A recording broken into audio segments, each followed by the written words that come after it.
할렐루야. 사랑하는 대강의 가족 여러분, 오늘 하루도 하나님의 말씀과 동행하는 삶이 되길 소망합니다. 오늘 함께 나눌 하나님의 말씀은 마가복음 7장 31절 말씀입니다. 예수께서 다시 두로 지방에서 나와 시돈을 지나고 데가볼리 지방을 통과하여 갈릴리 호수에 이르매. 아멘. 이 마가복음 1장에서 어부였던 제자 4사람을 부르시는 장면을 말씀드리면서 예수님과의 만남은 3가지가 있다라고 말씀드린 적이 있습니다. 그 3가지 만남이 무엇이었습니까? 부르심의 만남, 배움의 만남, 사명의 만남이라고 했습니다. 그렇다면 지금 현재 제자들은 예수님과 어떤 만남의 과정에 있는 것일까요? 바로 배움의 만남의 과정에 있는 것입니다.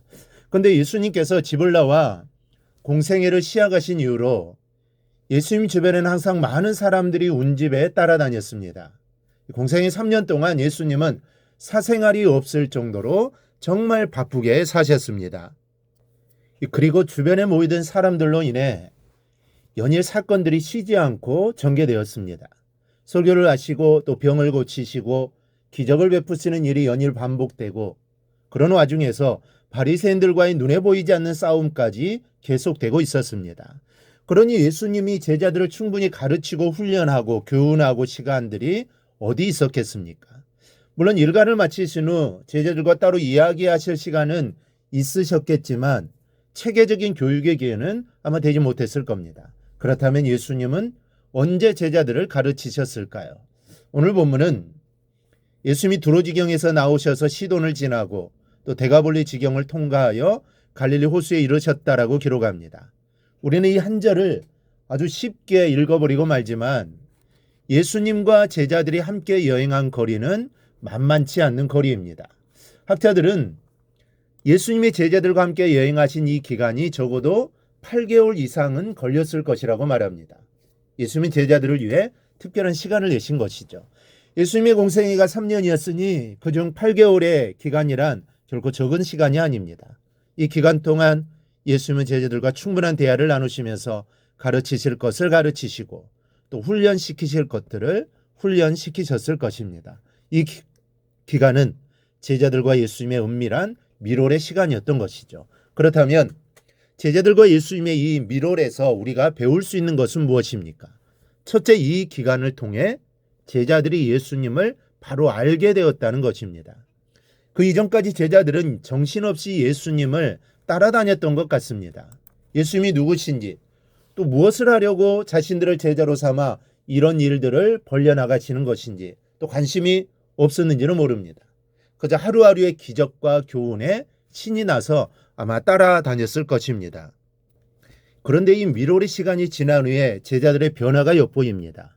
8장으로 가보면 예수님은 제자들에게 자신이 누구냐고 묻고 계시는 장면이 나옵니다. 그때 베드로는 예수님이 그리스도라는 놀라운 깨달음을 고백합니다.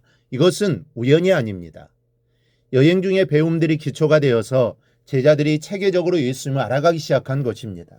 여러분, 아무리 제자들이 예수님을 3년간 따라다니며 동고동락했다 하더라도 예수님이 누구신지 또 왜 이 땅에 오셨는지를 알지 못했다면 아무 소용이 없는 겁니다. 예수님을 알아야 합니다. 기적을 보았다면 그 기적만 놀라워할 것이 아니라 그 기적을 행하시는 예수님이 과연 누구신지를 깨달아야 하고, 또 교훈을 받았다면 그 교훈에만 신기해할 것이 아니라 그 속에서 예수님께서 오신 이유를 발견해야 하는 것입니다. 오늘 말씀을 듣는 우리에게도 이런 은혜가 있기를 바랍니다. 말씀을 들을 때마다 예수님이 누구신지 깨달아지고 교훈을 받아 그 말씀대로 살아가는 우리 모두가 될 수 있기를 바랍니다.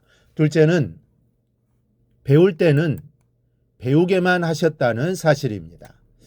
가만히 보면 예수님은 자신을 따라다니는 제자들에게 무슨 일로 따로 시키신 적이 별로 없습니다. 거의가 다 주님이 하셨습니다. 제자들은 그냥 따라다니게 하셨습니다.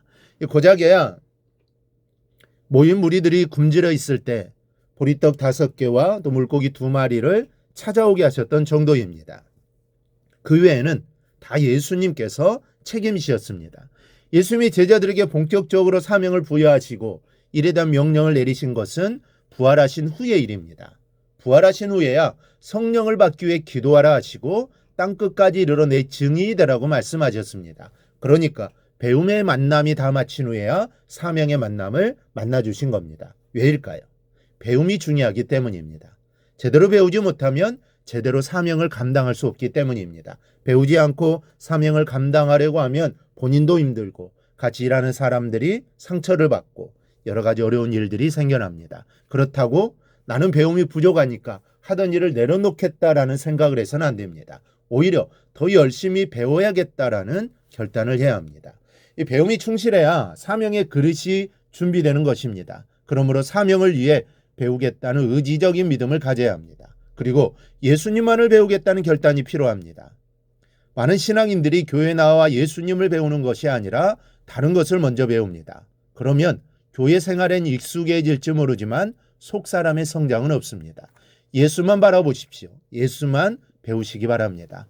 눈이 열리기 시작할 것입니다. 오늘 하루도 기도 속에서 예수님과 미롤 여행을 떠나 주님을 만나고 배우는 축복이 여러분 모두에게 있기를 바랍니다. 그리하여 참된 주님을 만나 주님이 주시는 은혜를 늘 받아 누리며 살아가기를 바랍니다. 그리고 주님 앞에 늘 충성된 일꾼이 되기를 주님의 이름으로 축원합니다.